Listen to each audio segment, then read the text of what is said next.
بسم اللہ الرحمن الرحیم۔ السلام علیکم۔ آپ حجاج بن یوسف کے نام اور شخصیت سے یقیناً ناواقف نہیں ہوں گے۔ اس شخص کو عبد الملک نے مکہ، مدینہ، طائف اور یمن کا نائب مقرر کیا تھا اور اپنے بھائی بشر کی موت کے بعد اسے عراق بھیج دیا، جہاں سے وہ کوفے میں داخل ہوا۔ ان مقامات میں 20 سال حجاج کا عمل دخل قائم رہا۔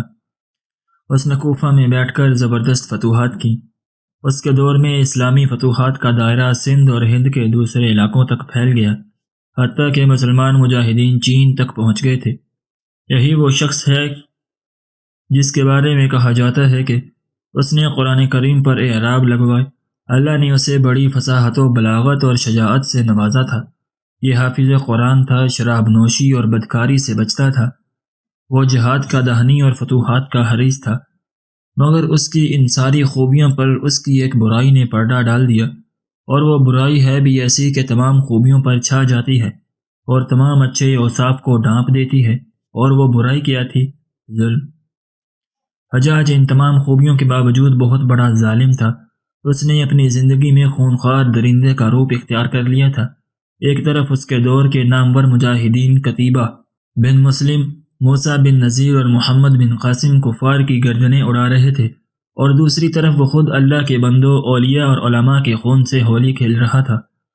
امام ابن کثیر نے البدائیہ والنہائیہ میں ہشام بن حسان سے نقل کیا ہے کہ حجاج نے 1,20,000 انسانوں کو قتل کیا ہے۔ اس کے جیل خانوں میں ایک دن میں 80 ہزار قیدی بیک وقت رہے ہیں، جن میں سے 30,000 عورتیں ہوتی تھیں۔ اس نے جو آخری قتل کیا ہے وہ عظیم تابعی اور زاہد و پارسہ انسان حضرت سعید بن جبیر کا قتل تھا۔ انہیں قتل کرانے کے بعد حجاج پر دہشت سی سوار ہو گئی تھی۔ وہ نفسیاتی مریض بن چکا تھا۔ جب وہ سوتا تھا تو حضرت سعید بن جبیر اس کا دامن پکڑ کر کہتے تھے، اے دشمن خدا، آخر تو نے مجھے کیوں قتل کیا؟ میرا کیا جرم تھا؟ جواب میں حجاج کہتا تھا، مجھے اور سعید کو کیا ہو گیا ہے؟ مجھے اور سعید کو کیا ہو گیا ہے؟ یہ وہ اندر کی آگ تھی جو جب بھڑک اٹھتی ہے تو امن و سکون سب کچھ راکھ کر دیتی ہے۔ اس کے ساتھ ساتھ حجاج کو وہ بیماری لگ گئی تھی جسے زمہریری کہا جاتا ہے۔ سخت سردی کلیجے سے اٹھ کر سارے جسم پر چھا جاتی تھی اور وہ کانپتا جاتا تھا۔ آگ سے بھری ہوئی انگیٹھیاں اس کے پاس لائی جاتی اور اس قدر قریب رکھ دی جاتی کہ اس کی کھال جل جاتی، مگر اسے احساس نہیں ہوتا تھا۔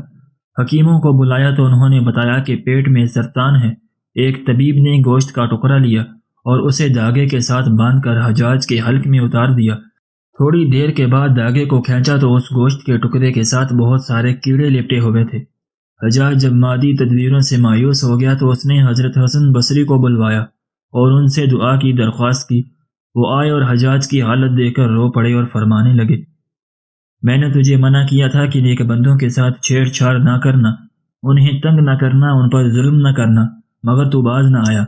آج حجاج باعث عبرت بنا ہوا تھا۔ وہ اندر سے بھی جل رہا تھا اور باہر سے بھی جل رہا تھا۔ وہ اندر سے ٹوٹ پھوٹ چکا تھا۔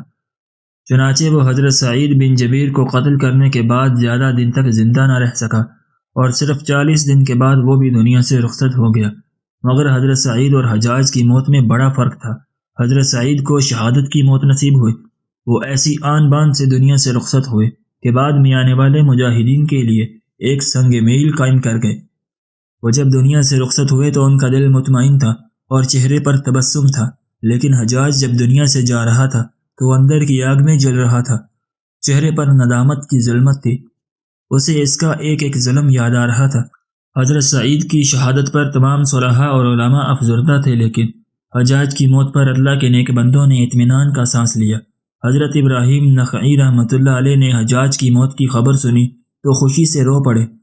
مرنے کے بعد اس ڈر سے اس کی قبر کے تمام نشانات مٹا دیے گئے تاکہ لوگ اس کی لاش کو باہر نکال کر جلا نہ ڈالیں۔ اللہ اکبر! یہ اندیشے اس شخص کی قبر کے بارے میں ہو رہے تھے جس کے سامنے اس کی زندگی میں لوگ کھڑے ہوتے تھے تو ان پر لرزہ طاری ہو جاتا تھا اور لوگ اس کے ڈر سے دیوانے بن جایا کرتے تھے۔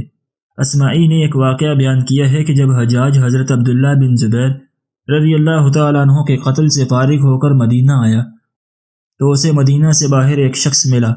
چونکہ حجاج کے چہرے پر نقاب تھا اس لیے اس نے حجاج کو نہیں پہچانا۔ حجاج نے اس سے مدینے کا حال احوال دریافت کیا۔ شیخ نے کہا بہت برا حال ہے، رسول اللہ صلی اللہ علیہ وسلم کے حواری قتل کر دیے گئے ہیں۔ حجاج نے پوچھا ان کو کس نے قتل کیا ہے؟ شیخ نے جواب دیا کہ ایک فاجر و فاسق اور لعین شخص جس کا نام حجاج ہے، اللہ اس کو ہلاک کرے اور سب لعنت بھیجنے والے اس پر لعنت بھیجے۔ حجاج یہ سن کر غضب آلود ہو گیا اور اس نے اپنے چہرے پر پڑی ہوئی نقاب ہٹا دی اور پوچھا کہ تم مجھے پہچانتے ہو؟ شیخ نے کہا ہاں میں آپ کو پہچانتا ہوں، مگر آپ مجھے نہیں پہچانتے۔ میں یہاں کا مشہور دیوانہ ہوں، مجھے دن میں 5 مرتبہ مرگی کا دورہ پڑتا ہے، اور ابھی بھی جب میں الٹی سیدھی باتیں کر رہا تھا تو مجھے دورہ پڑا ہوا تھا۔ تو وہ شخص جس سے بات کرتے ہوئے بڑوں کے جسم پر راشا طاری ہو جاتا تھا، اور وہ کہ جس کے عطاب سے بچنے کے لیے لوگ مصنوعی دیوانے بن جاتے تھے، آج جب اس کے جسم سے جان نکل گئی تو اندیشے پیدا ہونے لگے کہ کہیں لوگ شدت غیظ و غضب میں اس کی لاش ہی کو نہ جلا ڈالے۔ وہ اقتدار، وہ ہیبت، وہ دبدبہ سب کچھ جاتا رہا۔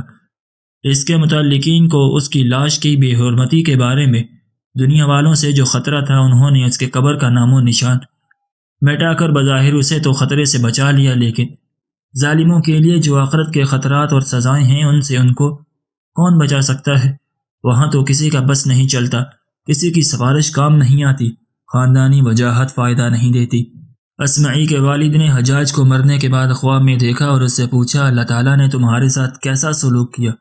اس نے جواب دیا کہ میں نے جتنے قتل کیے تھے ان میں سے ہر ایک کے بدلے مجھے بھی قتل کیا گیا۔ اسے صرف حجاج کا معاملہ نہ سمجھیے گا، ہر ظالم کے ساتھ آخرت میں یہی ہوگا۔ اس واقعہ سے حاصل یہ نکلا کہ ظلم کا انجام ہمیشہ برا ہوتا ہے، چنانچہ انسان زندگی کے کسی بھی موڑ پر ظالم نہ بنے۔ اللہ تعالی ہم سب کو ظلم سے دور رہنے کی توفیق عطا فرمائے، آمین یا رب العالمین۔ ناظرین، اگر آپ کو آج کی ہماری یہ ویڈیو پسند آئی ہو تو ہماری ویڈیو کو لائک کریں اور اپنے دوستوں کے ساتھ شیئر بھی ضرور کریں، اور اگر آپ نے ابھی تک ہمارا چینل سبسکرائب نہیں کیا تو ہمارے چینل کو بھی سبسکرائب کر لیں، اور کومنٹ باکس میں نبی صلی اللہ علیہ وسلم کی پہلی زوجہ محترمہ اور سب سے آخری زوجہ محترمہ اور سب سے لاڈلی زوجہ محترمہ کا نام ضرور لکھ کے جائیے گا۔